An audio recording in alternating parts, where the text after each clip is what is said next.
so I definitely need to go. That's the wrong thing. Edit to.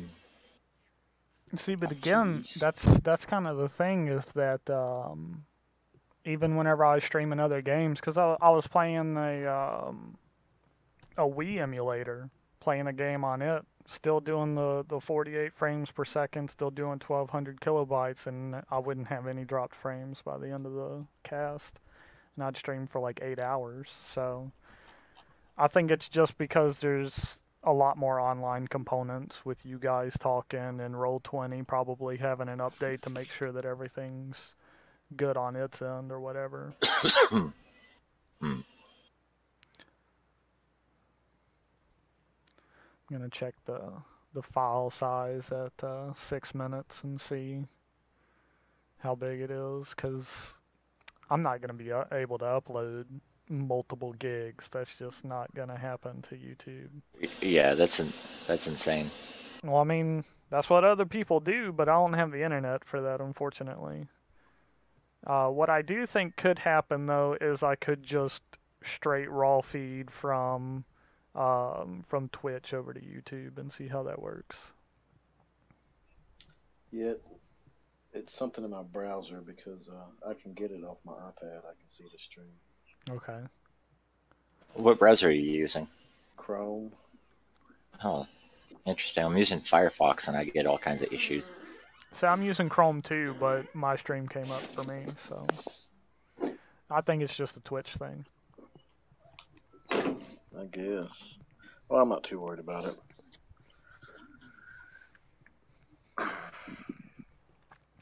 I'll ask my brother if it came up for him.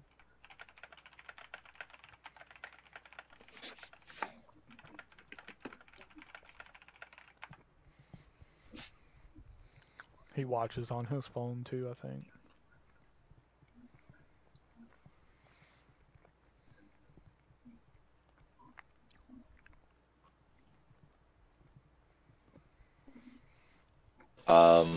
Justin, what are you talking about? Are you talking about the black plate? Because if you were talking about the black plate and with the breastplate over the chain. No, the actual leveling up itself of our characters is what I was talking about. Oh, I think they were waiting. I think we're waiting for long rest before that bumps up. Oh, gotcha. All right. Yeah. All right, I'll change that then. No worries. Just figured I'd let you know that I was going to go ahead and do that. Appreciate it.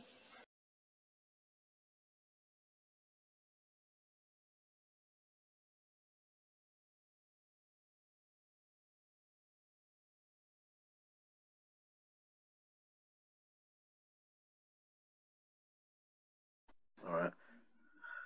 Good to go, team. Good to go.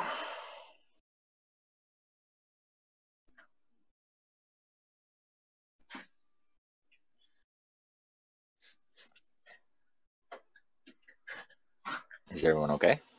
Yeah. Yep. My dashboard is buffering, but I've dropped no frames, so I have no idea what's going on. Well, buffering. Well, I've actually been able to stream and have streams open and have no problems while peeking out my upload, essentially. So just because it's buffering doesn't mean that you're necessarily dropping frames. It could also, again, be a Twitch thing, because Twitch loves to shit on the little guy and buffer the shit out of their streams while nothing is happening for higher ups with thousands of people watching. Right. Yeah. Yeah. Though I noticed that HC doesn't have any trouble. Most of the time, no. There's actually been quite a few complaints this week about his stream buffering. But I can't remember where he's located, so it could be the server that he's pinging to. Like, I'm pinging the Dallas, and I'm going through their Dallas server. But I used to have tons of problems with their Dallas server because of congestion, and I actually swapped it over to the Florida server, which I think they got rid of. But I used to broadcast all the way to Florida from Texas, and I would have no issues after that. So there's a lot of factors as to why Twitch could be messing up or whatever. Sure. All right, we know that Uriah is eating.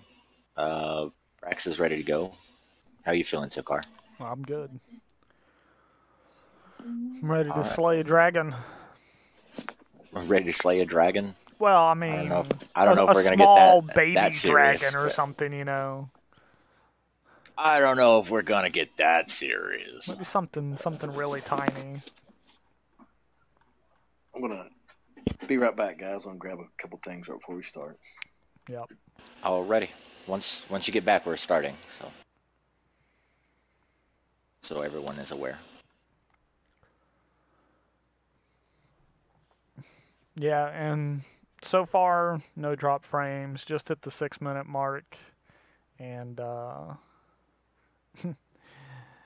I think it's going to be a huge file. Because right Probably. now it is at, well, it's a little bit smaller. It's about 30 megs less.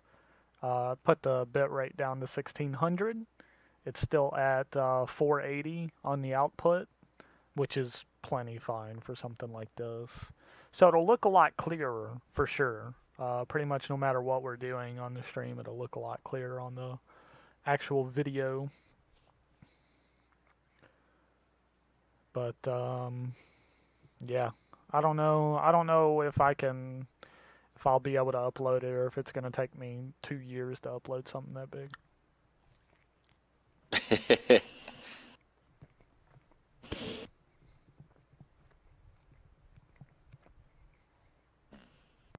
Yeah, I got a cat hair in my throat.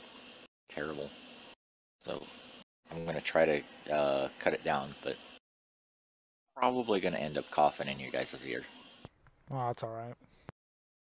Just Can't apologizing get in any better than advance. pissing on stream.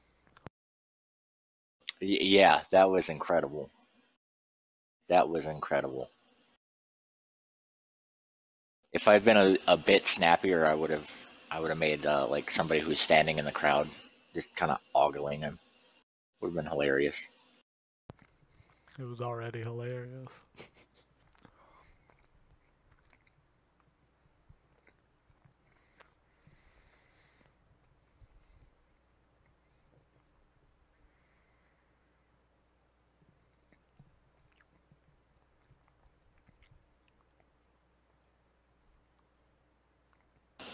So I went through and I was reading the story so far, which is like a summary of all the different books that's located, or it's a summary of the last book that you did, essentially. Yeah, it's good. It's good.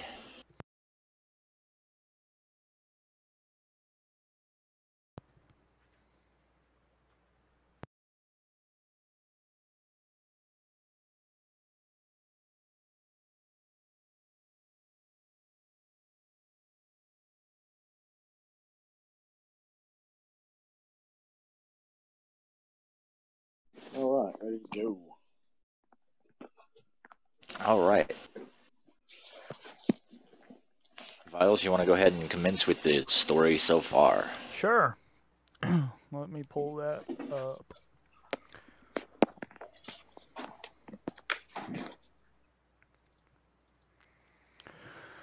Okay, so the story so far is that we started in a small town of Toron, which is, let me get that on the map here, right over here. So we started in Toron, and a person from the Mage Guild there, I guess, best description, essentially gave us some horses, said that the Kai Monastery was under attack, and told us that we needed to head there as quickly as possible. We ended up riding out as fast as we could. Of course, it was a long trip, so we had to spend the night. Nothing eventful happened the night, and then once we reached the monastery, we came across the only survivor at the time being an abbot of the monastery who gave us a few items to take to a king as like evidence of what had transpired. Um, and he promptly died. We buried him, and again had to make camp pretty soon. So we went off, tucked into the forest a little bit, and throughout the night everything seemed to be okay. But then a crag, which is a wyvern styled dragonling type thing in this world, flew over the monastery and essentially just flying around, maybe scouting, something of that nature. Didn't mess with us, thankfully. And as we made our way to the southeast, still trying to get toward Homeguard, we took some back paths. And on the back paths, we encountered quite a group of goblins. We came across some elven ruins of some sort, that maybe mage ruins or a druid grove type thing, something. But it was pretty messed up and disarray, and we ended up helping out a guy there who was again another mage of this Toron guild. And whenever we saved him, he bid thanks and he started making his way to Toron. Brax ended up losing a horse, unfortunately, because he tried to get real fancy with it. We did get 3 horses, 1 down though. And we came across more goblins and some wolves. I say goblins. They're actually called, what are they called? Gaiken or something like that? Giak. And Giak. the wyvern-like creature is a Kron. And Yeah. the ruins.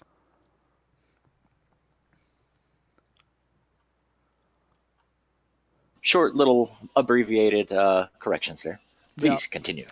So anyway, the Giak were attacking us with some wolves. We ended up killing them pretty handily. I think we almost died, though. I mean, it probably could have gone anyway at that point. But, good old Braximus standing in the front line taking all the damage for us. And we didn't find really anything of note on the head goblin there, who was kind of like the pack leader that was running around with the other Giak and essentially like commanding these wolves. So we ended up making a camp far away from that area, like up on top of a hill near a waterfall or something like that, because we were trying to get away from all the bad shit. And this was supposed to be like a back path to Homeguard that didn't really turn out the way that we wanted it to. We ended up camping, and then the next day we started back on the path. We finally made it to a real path, and unfortunately there was a person barring the way. And we actually made short work of him, even though he was, from all intents and purposes, somebody that was much mightier than the Giak. And we ended up getting a breastplate off of him, which is, I believe, just a normal breastplate right here. We ended up getting a black breastplate, a robe of resistance, which, do we know that it's a robe of resistance? I guess after we poked and prodded on it, maybe we found out. After you guys were trying to cut on it, yeah.